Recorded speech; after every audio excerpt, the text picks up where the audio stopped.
Bonjour à tous et à toutes. Aujourd'hui, vous allez écouter l'épisode 3 de Mara des Bois, la mousse des champs.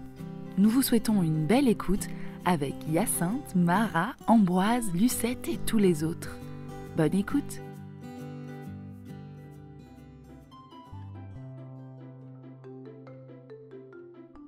Trois brins de lavande couchés sur une pierre. Au loin doucement chantonne la rivière. Clémentine a semé à travers la campagne une poignée de recettes. Dans le creux d'une citrouille, sur la branche du fenouil, les secrets de la reine des prés sont au bout de ta fourchette.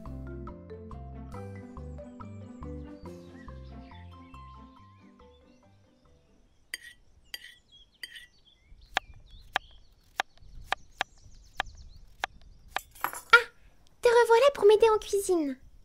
Alors, est-ce que tu as trouvé l'ingrédient mystère de la tarte de soleil de ma grand-mère Clémentine? De mon côté, je pense que c'est le pissenlit.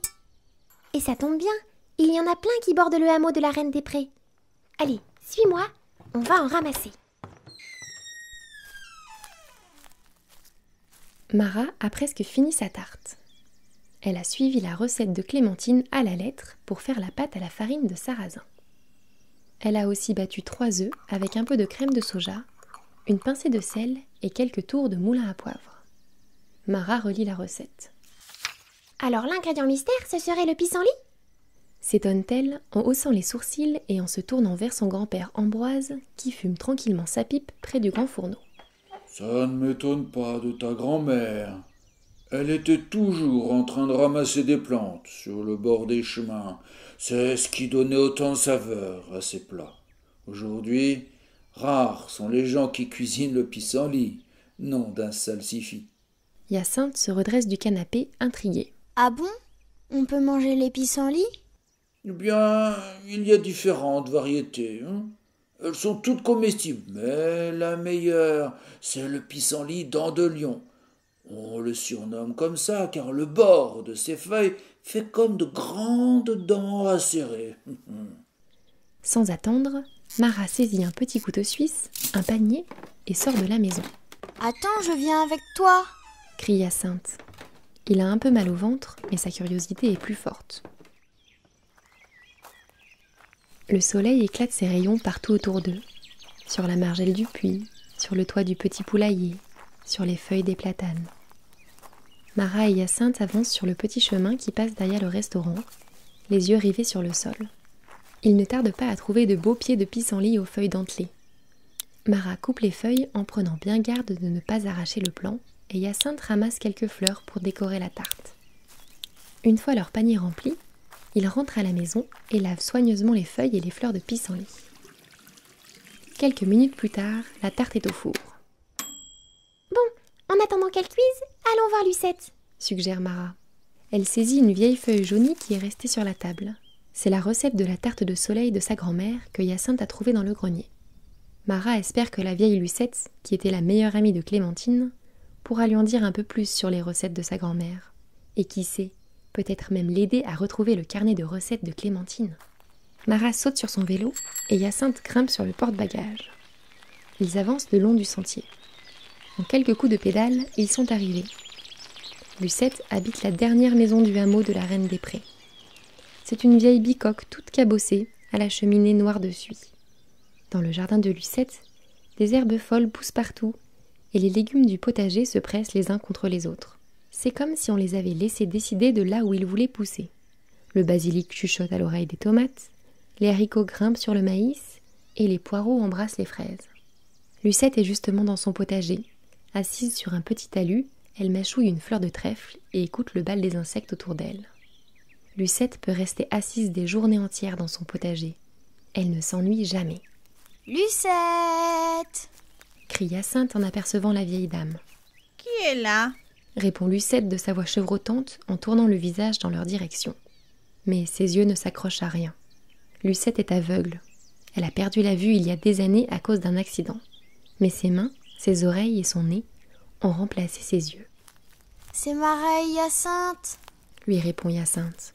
On aimerait te poser quelques questions sur notre grand-mère Clémentine, ajoute Mara en s'approchant de la vieille dame. Celle-ci se redresse avec une vigueur étonnante pour ses 88 ans. Ah, bien sûr. J'attendais ce moment depuis longtemps. J'étais certaine que vous finiriez par pointer le bout de vos petits nez de cuisinier. Allez, rentrons dans la maison. Je vais tâcher de répondre à vos questions. Lucette se dirige vers la porte de la maison, en contournant sans hésiter les massifs de lavande et les roses trémières qui bordent son jardin. C'est comme si une petite voix dans sa tête la guidait. Hyacinthe n'en revient pas. Lucette connaît chaque centimètre de son jardin par cœur. La fraîcheur des vieilles pierres de la maison les enveloppe. Ils s'assoient à la table. Lucette saisit un bocal sur une étagère dans lequel trempent des pétales de fleurs et des écorces de citron. Alors, je vous écoute, dit-elle en versant habilement l'infusion de fleurs dans les verres. Eh bien, Hyacinthe a trouvé dans les pages d'un vieux livre une recette écrite par Clémentine. Et elle a l'air de provenir d'un carnet parce que le bord de la feuille est tout déchiré. Explique Mara en posant dans la main de Lucette la recette de la tarte de soleil. Lucette la porte à son nez, puis à sa bouche, et la froisse délicatement contre son oreille. Enfin, elle la caresse du bout des doigts. Son index s'arrête sur le tampon en bas de la feuille. Elle sourit. Oui, c'est bien une recette de votre grand-mère. Est-ce qu'elle t'avait parlé d'un carnet? Ou d'un endroit où elle gardait ses recettes? Je viens d'avoir mon diplôme de chef cuisinière et j'aimerais tellement retrouver ses recettes. Ta grand-mère était très secrète, surtout quand il s'agissait de sa cuisine. Mais j'ai eu la chance immense qu'elle partage avec moi quelques-uns de ses secrets. D'abord, ma petite Mara, sache que la cuisine de ta grand-mère, ce ne sont pas juste des recettes. C'est tout son cœur qu'elle mettait dedans. Il fallait la voir réaliser ses plats. Chacun de ses gestes était comme guidé par une énergie mystérieuse. Elle était à la fois lente et rapide, douce et vive, appliquée et rêveuse. Mais je comprends que tu veuilles retrouver ses recettes. Si tu veux faire revivre sa cuisine, il faut bien commencer par quelque chose. À ces mots, Lucette se lève et se dirige à tâtons vers un petit tableau accroché au mur. Elle le soulève délicatement et laisse apparaître un petit coffre en bois creusé dans le mur. Elle sort une minuscule clé dorée de sa poche et la glisse dans la serrure du coffre. Il s'ouvre et Lucette glisse sa main à l'intérieur. Elle en ressort une feuille jaunie, soigneusement pliée en 4. Mara sent son cœur qui palpite. Avant de mourir, Clémentine m'a offert une de ses recettes. C'est ma préférée et je la connais par cœur. Elle est pour toi, Mara. Prends-la. Mara serre la petite feuille contre sa poitrine. Merci, Lucette. Souffle Hyacinthe. Je ne peux rien vous dire de plus, mais je pense que vous trouverez ce fameux carnet, et même peut-être plus. Le soleil glisse doucement derrière les collines. Hyacinthe et Mara remontent sur le vieux vélo et prennent le chemin du retour. Ils passent devant l'auberge des Prés. Leur père s'active dans les cuisines et leur mère accueille les premiers clients pour le dîner. En entrant dans la maison, une odeur à la fois douce et acidulée leur chatouille les narines. La tarte de soleil est cuite, prête à être mangée. Hyacinthe sort les assiettes et Mara décore la tarte chaude avec des pétales de fleurs de pissenlit. Puis, elle découpe 3 parts. Ambroise s'approche. Ça sent drôlement bon, poil de chardon. Tous les 3 croquent dans la tarte. Elle est fondante, avec un goût étrange. Un goût de campagne, de rivière qui chantonne et de soleil. En quelques minutes, il ne reste plus rien dans les assiettes. Hyacinthe, pour la première fois depuis une éternité, se sent bien après avoir mangé. Il se resserre une 2e part. Son ventre et sa tête sont légers, et il a l'impression d'être plein d'énergie. Il s'étire et sourit. Mara réfléchit. Tiens, on dirait que cette tarte fait du bien à Hyacinthe. Est-ce que les recettes de Clémentine pourraient éviter qu'il ne soit malade? Elle sort de sa poche la recette que Lucette lui a donnée. Elle reconnaît l'écriture vert émeraude de sa grand-mère, ses initiales en bas de la page et le même tampon étrange. La page est aussi déchirée sur le bord. Elle provient sans doute du même carnet, pense Mara. Elle lit le titre de la recette. La mousse des champs.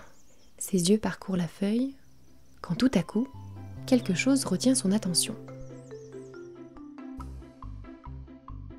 Lucette m'a offert une recette écrite par Clémentine et j'ai hâte de pouvoir l'essayer. Mais il y a une nouvelle devinette dans cette recette et j'ai l'impression qu'elle concerne l'ingrédient principal. Peut-être pourras-tu deviner de quoi il s'agit.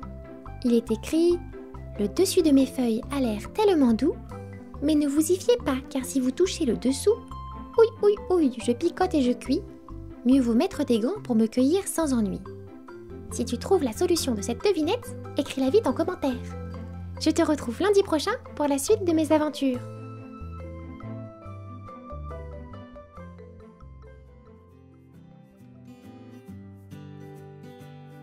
Vous venez d'écouter Mara des Bois, une histoire pour découvrir de nouvelles recettes et mettre vos papilles en éveil. Si cette histoire vous plaît, partagez-la autour de vous, mettez-nous 5 étoiles sur Apple Podcast et retrouvez-nous sur Instagram à @envolécompté pour partager vos ressentis. Rendez-vous lundi prochain pour la suite de l'aventure. À très vite!